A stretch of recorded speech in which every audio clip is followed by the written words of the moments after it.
সংসাৰ পাৰ আঁতৰি গ'ল। মই যোৱা নিশা 10 বজাত বিশেষ এটা ক্ষেত্ৰতহে মই সক্ষম জানিবলৈ সক্ষম হৈছিলোঁ।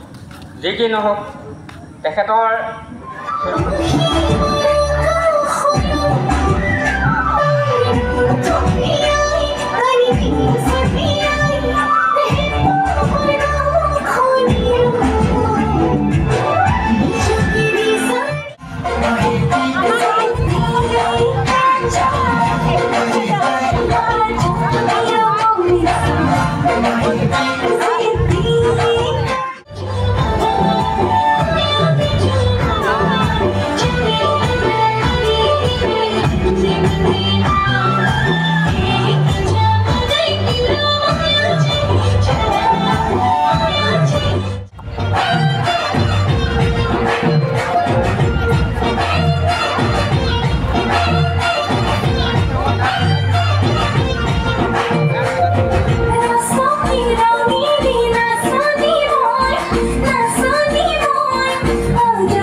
কামহাই কন্যা গোষ্ঠীৰ ৰজামূৰ আশ্ৰয়দাতা আহোম আৰু কন্যাকৰ মাজতে নিবিড় সম্পৰ্ক আছে। এই মৰমৰ ভাতৃত্ববোধৰ এনাজৰীডাল চিৰ যুগমীয়া হৈ ৰওক। বন্ধু আমি আকৌ এবাৰ আলিংগনবদ্ধ হোৱা হওক।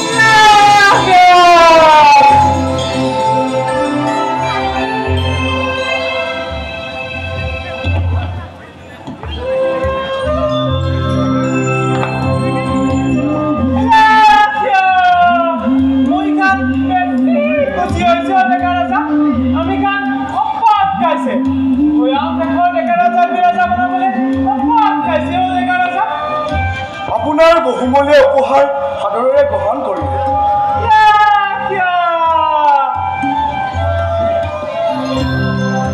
মই দেখা তুই খান দেওলগা মানুহ আছে।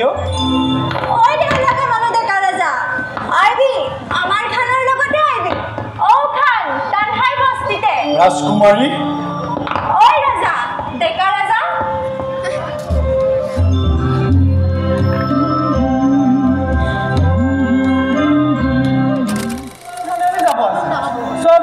নাচিবি গাবি মৰম চাংখানে চাই কাটিবি।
কৰি কঠোৰ শাস্তি দিম কিন্তু তাইৰ মুখৰ পৰা কোনো বাৰ্তাই উলিয়াব নোৱাৰি বৰ আচৰিত তিৰোতা গাতি হাজৰিকা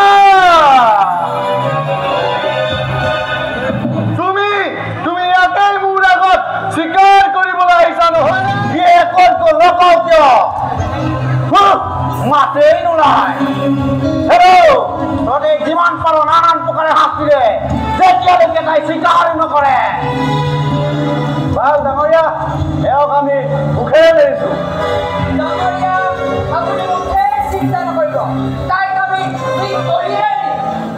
বাৰু তহঁতে নিজৰ কামত লাগ ব্যৱহাৰ কৰ তেন্তে তহঁতক ময়ো সুখেৰে নেৰো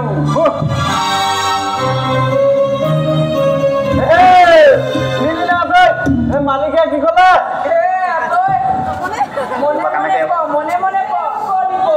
এইটো হয় হলে ইমান এইবোৰ কামত কলিজা লাগে বুজিছ কলিজা লাগে পতা যোৱা হ'ল তহঁতৰ আকৌ হৈছে কি ইমান কৈ যে চিঞৰ বাখৰ লগাইছ মই ইয়াত জুই পুৱাই চকু ঘোলা কৰি চুপ থাক তই তোৰ কামত লাগি থাক আমাৰ মাজত মাত দিবলৈ তই কোন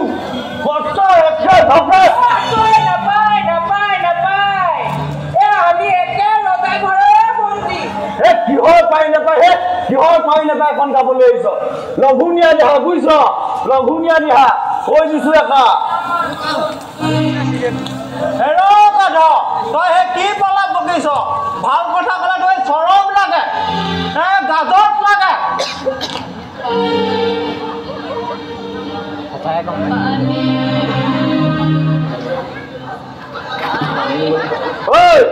এই গাত গৰম পানী ছটিয়াই দে লৈ যা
মানুহটোৰ কথা ক'ব নোৱাৰ তোৰ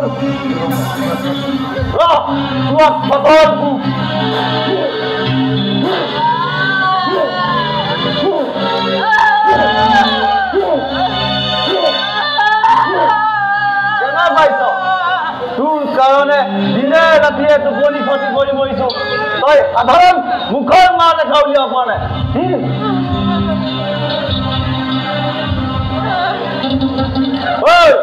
এই গাত গৰম লু লগাই দে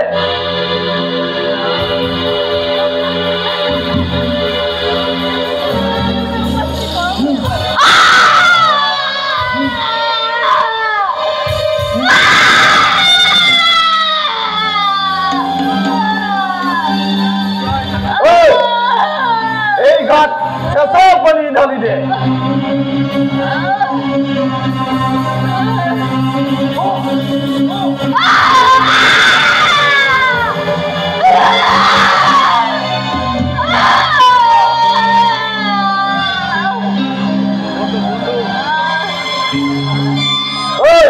এই গাত আমদানি করবা মেলি দে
নোৱাৰো ভাল কথা ক'লে চৰম লাগে এই বাহিৰৰ মুখৰ মাত উলিয়াব পাৰিবি আমি নোৱাৰো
হেল্ল'